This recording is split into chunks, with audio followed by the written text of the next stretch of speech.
Kalian tahu nggak, di tahun 2025, omset bisnis saya itu naik 800% dari tahun sebelumnya hanya karena saya memperbaiki 3 kesalahan yang saya buat ini. Dan ini juga sekaligus menjadi 3 kesalahan terbesar yang selama ini saya lakukan di umur saya yang masih 20 tahunan ini. Andaikan saya tidak melakukan 3 kesalahan ini, saya sangat-sangat yakin sekarang saya udah jauh lebih kaya lagi daripada sekarang. Untuk itu saya akan membagikan ke kalian semua 3 kesalahan terbesar yang saya lakukan yang setelah saya perbaiki, karir saya melejit naik. Dan harapannya apa yang saya bagikan ini bisa menghemat dan menyelamatkan banyak waktu kalian. Yang pertama, tidak fokus.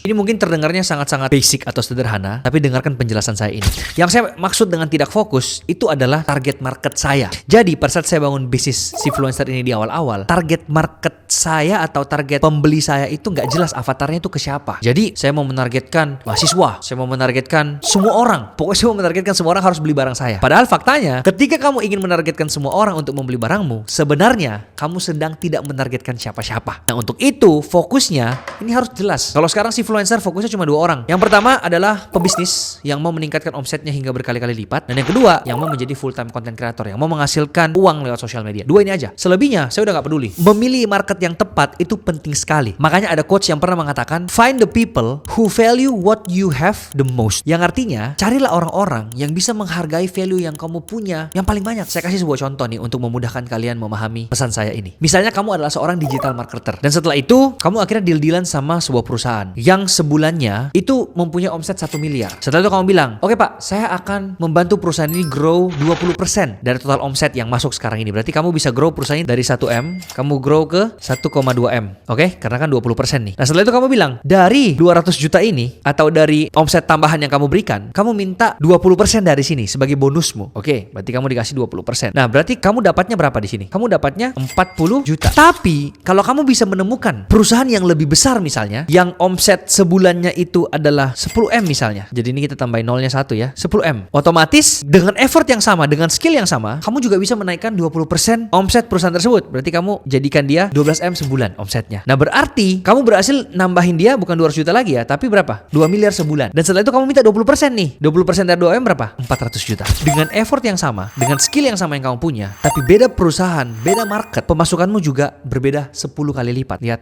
perbedaannya. Satu ilustrasi lagi. Kamu pernah mendengar sebuah cerita tentang seorang ayah yang suruh anaknya jual mobil bekas gak? Ada seorang ayah yang ngasih hadiah ke anaknya mobil bekas. Kemudian dia suruh anaknya untuk jual mobil bekas itu, dan uangnya terserah dia mau pakai untuk apa. Setelah itu anaknya bawa mobil bekas ini ke dealer mobil. Pas saat dia bawa ke dealer mobil, ternyata dealer mobilnya bilang, oh iya, saya bisa beli mobil ini seharga 40 juta aja. Kemudian anaknya pulang ke bapaknya dan ngasih tahu bapaknya, Pak, dealer mobil di sebelah sana itu cuma mau menerima mobil ini seharga 40 juta. Jual atau enggak? Bapaknya bilang gini, sebelum kamu jual, kamu coba ke tempat yang membeli barang kiloan rongsokan di situ tuh. Siapa tahu bisa kasih lebih tinggi harganya. Secara gini kemudian bawa mobil rongsokan ini ke tempat kiloan yang nimbang barang-barang rongsokan. Jadi mobilnya itu dipretelin, dicopot-copotin, kemudian ditimbang. Ternyata dari hasil timbangan tersebut, si tempat yang menerima barang rongsokan kiloan ini cuma bisa membayar 10 juta rupiah saja dari mobil rongsokan itu. Anaknya pulang lagi ke bapaknya, Pak, tuh orang cuma bisa nerima 10 juta doang. Bapaknya bilang, oh ya, jangan dijual dulu. Kalau gitu coba kamu pergi ke toko antik yang ada di ujung jalan di sana itu. Kemudian anaknya bawa mobil ini lagi ke toko antik tersebut. Dan ternyata setelah sampai di toko antiknya bilang gini, wah, ini mobil cuma ada 10 nih di dunia saat ini sekarang. Yang lainnya udah pada hancur, pada hilang kemana. Kita mau deh untuk beli mobil rongsokanmu yang terkhusus yang ini nih dengan harga 150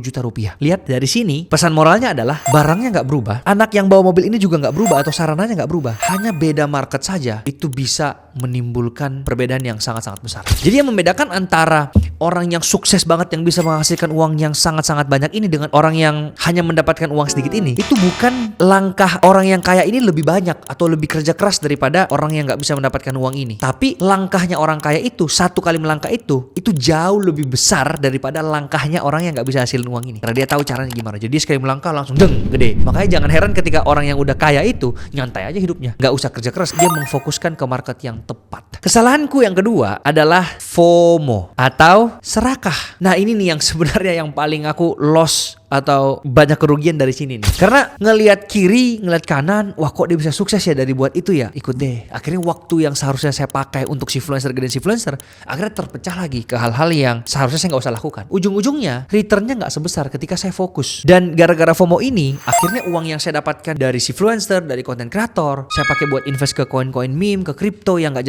jelas karena pengen cepet kaya. Ujung-ujungnya malah rugi miliaran. Yang harusnya uang itu bisa dipakai untuk hal yang lebih positif, lebih bisa dikembangkan lagi, akhirnya harus loss. Itulah yang terjadi ketika kamu serakah dan FOMO. Ada penelitian yang menunjukkan bahwa nilai GMAT seseorang, GMAT itu adalah salah satu ujian yang kamu harus ambil untuk masuk ke Harvard. Penelitian itu menunjukkan bahwa jumlah nilai seseorang itu sejajar atau berbanding lurus dengan banyaknya soal yang dia kerjakan. Jadi misalnya anggaplah ini jumlah soal ya, jumlah soal, ini nilai nih. Nah, anggaplah di paling atas ini 100 nih nilainya. Ini misalnya 90, ini 80, gitu seterusnya. Anggaplah di sini 10.000 soal, di sini 9.000. Nah, kayak gini grafiknya kurang lebih. Jadi semakin banyak soal yang dikerjakan, misalnya 9.000 soal, ya berarti dia mendapatkan nilai 90. Kalau dia kerjakan 10.000 soal, maka dia akan mendapatkan nilai 100. Dan ini udah penelitian nih. Jadi semakin sedikit soal yang dikerjakan, maka semakin kurang juga nilainya, atau semakin rendah nilainya. Ini juga sebenarnya yang saya lihat banget ya dari adik saya. Dia itu bisa juara 1 umum di sekolah, bisa masuk top universitas di London, top 5 besar. Kenapa? Karena dia rajin banget. Dia bisa belajar tuh sampai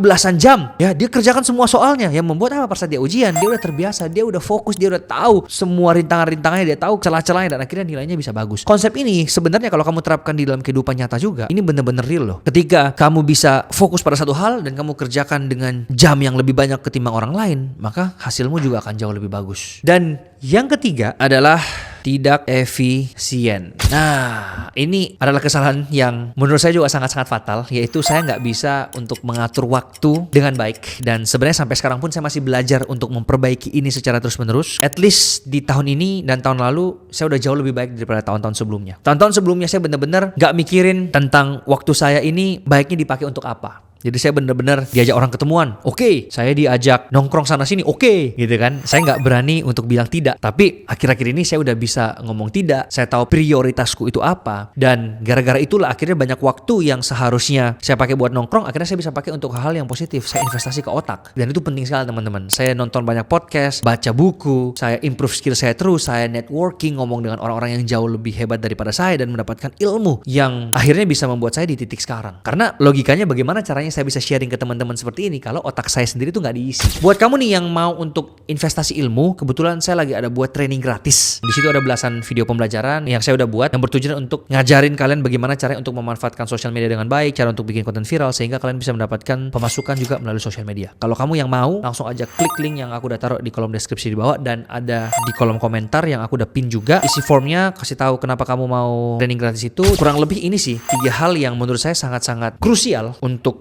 seseorang yang ingin scaling up dirinya untuk bisa lebih sukses lagi daripada sebelumnya. Harus dipastikan bahwa dia itu fokus, dia tahu market atau pembeli yang tepat untuk bisnisnya. Kalau di konten dia tahu niche yang tepat untuk dia. Yang kedua, dia nggak boleh serakah atau FOMO, fokus pada jalannya sendiri, tidak lihat kiri lihat kanan, tidak membandingkan diri sama orang lain, karena kalau kayak gitu tidak akan mungkin bahagia. Kerja lebih keras daripada orang lain, kerja 10 kali lipat lebih keras, lihat dalam 5 tahun kamu pasti sukses.